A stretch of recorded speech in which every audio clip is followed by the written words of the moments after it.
Good morning. Good morning. Happy Snow Sunday. Because apparently it snows on Sundays now. Or it just snows a lot on Saturday and that subsequently carries over to Sunday. I'm glad to see you all here today. I'm glad to be here today. We weren't able to be here last week, and that was really not great because I like being here and I like being with you. And especially when I'm speaking, I was really afraid I wasn't going to be able to speak. And so I'm glad for Eric and the church giving me the opportunity to take my lesson for today, from last week, and present it to you today. I feel like I'm really loud. Am I loud?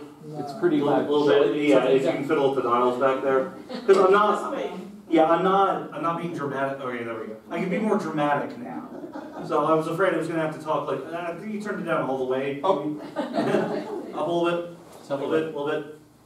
How's that? We good? Yeah. All right.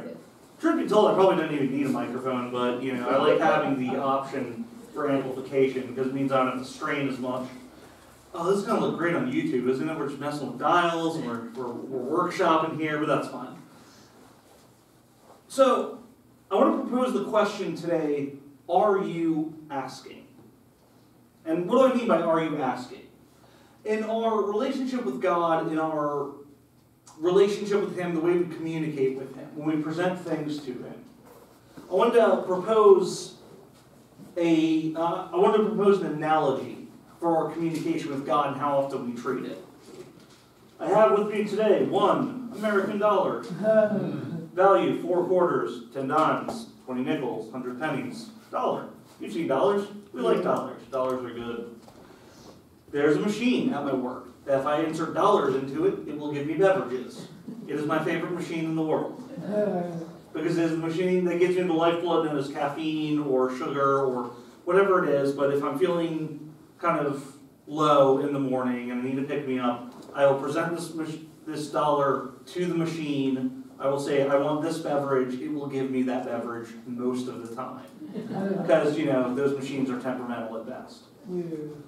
And in the same way, don't we go to God with requests like this? Don't we go to God and we go to Him and we say, God, I've got a request. I've got a request in the same way that when my boss comes to me and says, hey, is that project done yet? The answer that person is looking for is not no. The project is not done yet. They're not even asking a question. They're asking a question because it's the polite thing to do. And when people walk up to you and say, hey, is this assignment done yet? Question mark? They're not asking because they're looking for a yes or no answer. They're asking because they want you to say yes. Yes, it is done. Yes, here it is.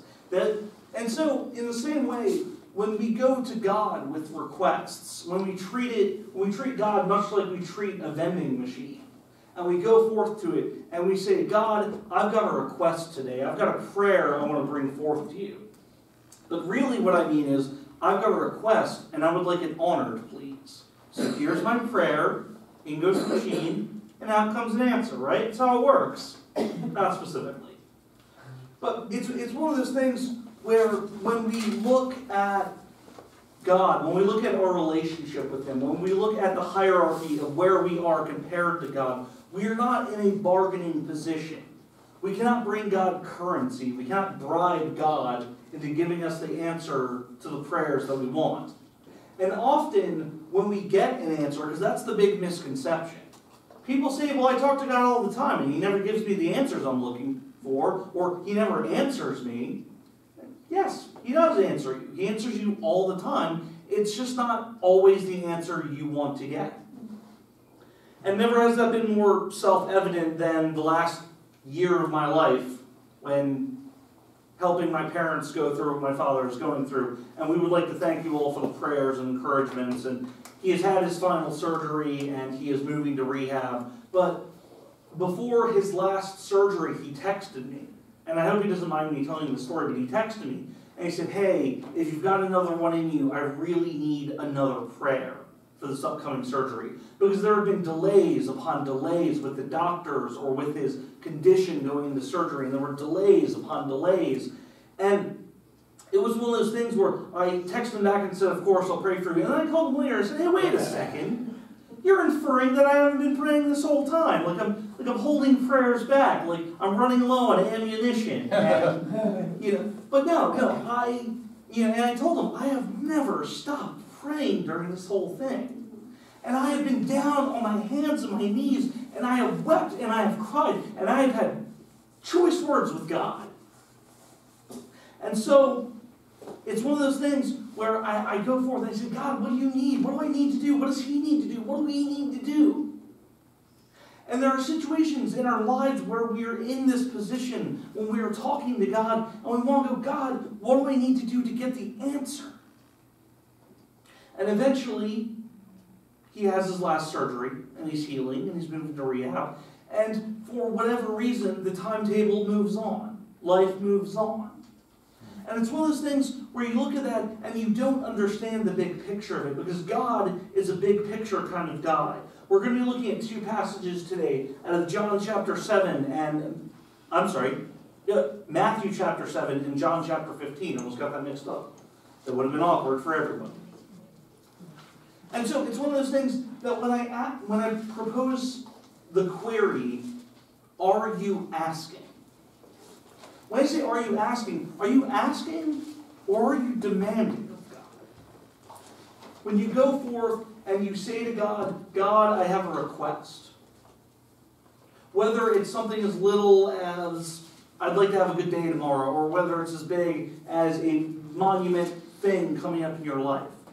When you go forth to God, really approach your method.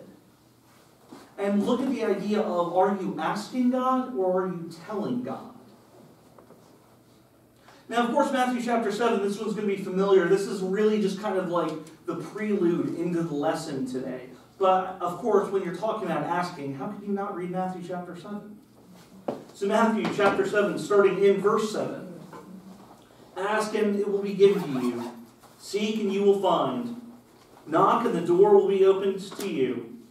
For everyone who asks receives. The one who seeks finds. And to the one who knocks, the door will be opened. So looking at that just really quick, it seems pretty clear-cut that what Jesus is talking about here is answers are given to those who ask. But to those who are actually seeking answers, are we the ones who are seeking answers? Or are we the ones marching up to the door, pounding on the door, going, come on, God, open up the door, I need answers? No, it's those who walk to the door and seek answers and knock on the door and wait for it to be opened at the appropriate time. And it's something that we lack as people. We lack the ability to be big picture people. We are not capable of seeing past our own wants and needs and desires. It's one of those things where, thinking back on it, what if my father had his surgery earlier? But what if something had gone wrong during that time? Maybe there was a reason it didn't need to happen.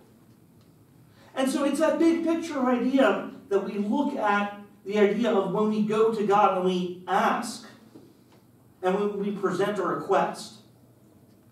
We have to really openly look at what that means.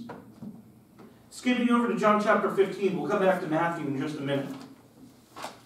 But John chapter 15 really nails the relationship that we have with Jesus Christ and what that means. John chapter 15, starting in verse, I have bad eyesight, 5. I really have terrible eyesight. I am the vine, you are the branches. If you remain in me and I in you, you will bear much fruit. Apart from me, you can do nothing. If you do not remain in me, you are like a branch that is thrown away and withers. Such branches are picked up, thrown into the fire and burned. If you remain in me and my words remain in you, ask whatever you wish, and it will be done for you. This is to my Father's glory, that you bear much fruit, showing yourself as disciples. If Jesus is the vine and we are the branches, then we need to be connected to him. That's the core of the lesson here. Jesus is saying that I am the vine and you are the branches. And if you are with me, and if you follow me, and if you stay connected to me, you will bear much fruit. But if a branch is separated from the plant it is connected to, it does not grow independently. It is not capable of doing that. And so, try as it might, when a branch is separated, it withers and dies. When it is separated from the plant it is connected to. It does not grow. It does not get better. It does not gain nourishment. It does not change. In the same way, spiritually, we are connected to God. That when we walk away from God, when we disconnect ourselves from that host, we do not grow. We do not learn. We do not get better. We get worse. And I say this not as a person sitting on his high horse speculating about that. I say this as a person who has gone through that. I've been open with you about that before. There have been times in my life where I've disconnected myself from God and Jesus and Christianity and the church and all its people. For some reason or another, I decided to just give it a go on my own. And, I'll spoil this one for you guys just so you don't have to. It doesn't go well. It's one of those things that when you disconnect yourself from that and you remove yourself, you no longer feel spiritually nourished. And yes, it's not that I physically wither and die, but spiritually I do. And so when I was out there in the world and I no longer talked to God, and I no longer had that connection, there was no rejuvenation. We felt that on a really small scale last week, didn't we? Like there was something missing from our Sunday. Like whether it was just the camaraderie, or the scripture, or the songs, or the prayers, or the whole package altogether, there's a rejuvenating factor that we get on Sunday mornings when we meet. When we sing together and commune with one another and laugh and have fun and talk sports and whatever else we happen to do on Sunday mornings, there's something there that we have with people that is missing. And so this whole week, because I wasn't able to be here on Wednesday either, I just felt kind of disjointed. It felt like there was something missing. There was an itch I couldn't quite scratch. There was something in the back of my mind I couldn't quite reach. And so as I get into here on Sunday mornings, or specifically this morning, I feel myself reconnecting to that. I feel myself touched by the communion lesson that was given this morning. I feel myself impacted by the prayers. And so what we really have to look for with this is, are we listening? Not only are we listening to God, but are we listening to those around us? Continuing on in Matthew chapter 7, picking up in verse 9. Which of you, if your son asks for bread, will give him a stone? Or if he asks for a fish, will give him a snake? If you then, though you are evil, know how to give good gifts to your children, how much more will your Father in heaven give good gifts to those who ask him? So in everything, do to others what you would have them do to you.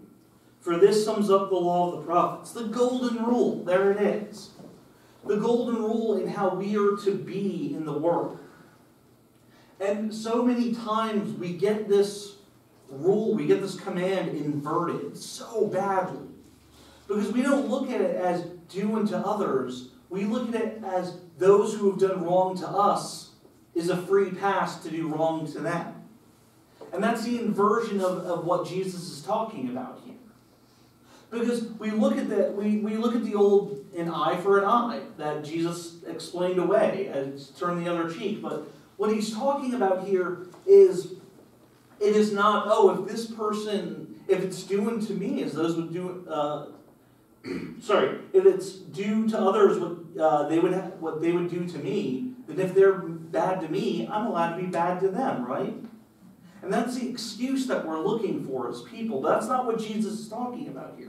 He's talking about the true selfless nature of, if you really want to reflect a Christ-like existence, what you need to do is you need to demonstrate that on such a level that if you want people to do good to you, then do good to them. Whether or not you get the response you're looking for, strive to do good, strive to do better. And so it's one of those things that we look for little hints in our lives. I was, Friday, just a quick aside, I was walking into Target. I needed to pick up some things for the weekend. So I went there during my lunch break, and I was approached by a young man, and I was completely bracing for, oh, this guy's going to ask me for money. He's going to ask me for money, and he's not really going to have a reason. He's just like out here asking for money. Kind of braced myself and walk up, and he shook my hand, and he introduced himself, and he said, I am out here as part of a program that is helping youth to communicate better, to work on resumes, so that we can go into job interviews and we can find better jobs. We are trying to reach our goal today so that we can buy clothing for these job interviews. And I looked him square in the eyes and I said, that is the greatest thing I have ever heard of in my entire life. And I opened up my wallet to him and I gave him all of the cash in it. I opened up my wallet, I pulled out the cash and I said, here you go. Because I was so braced for someone just asking me for money for some nondescript reason. And he was out there, and I don't know if it was a real program or not, but the fact that it could have been really motivated me. And I walked out and I said, God, I really hope that was the right thing to do. Because it felt like the right thing to do.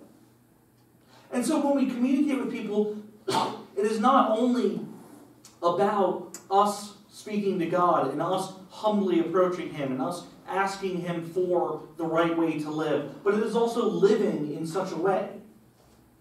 It is one of those things that when you really humble yourselves and you really ask and you don't demand and you don't tell God and you don't give God His marching orders, when you really go forth and ask, when you're humbled and you're ready to just, whether you've got everything or whether you've got nothing, if you can humble yourself before God, you will get the answer that you need and you will be satisfied by it. Whether or not it was the answer you were expecting. And so as we push on through our lives, as we leave here today to deal with the tasks, to deal with work, to deal with family, to deal with problems and good times and bad times and all of these things, I ask that as you go forth and you communicate with God on a daily basis, and I do encourage a daily communication with God. I encourage that you go out there and you find time during the day. Because having a constant communication with God, constantly diving into Scripture, constantly talking to Him, you will not feel that lack of presence in your life. You will feel that God walks with you every day. And when you ask Him a question, when you put forth a request, whether or not you get the answer that you're looking for, it's something that you have faith that it is the answer that needs to be given. Even if it's not the short-term answer, even if it's not the immediately satisfying answer. It's one of those things that as we go out into the world, we have to evaluate what God really wants in the grand scheme of things. And that's a hard thing to do sometimes, guys. I'm not going to stand up here and sugarcoat it. I'm not going to pardon me. I'm not going to stand up here and explain away that, if you're really in sync with God, then it's easy all the time. It's all sunshine and rainbows and puppies. And man, how great would it be if it was all sunshine and rainbows and puppies? Just puppies all the time. But it's one of those things that you will learn to appreciate the big picture idea.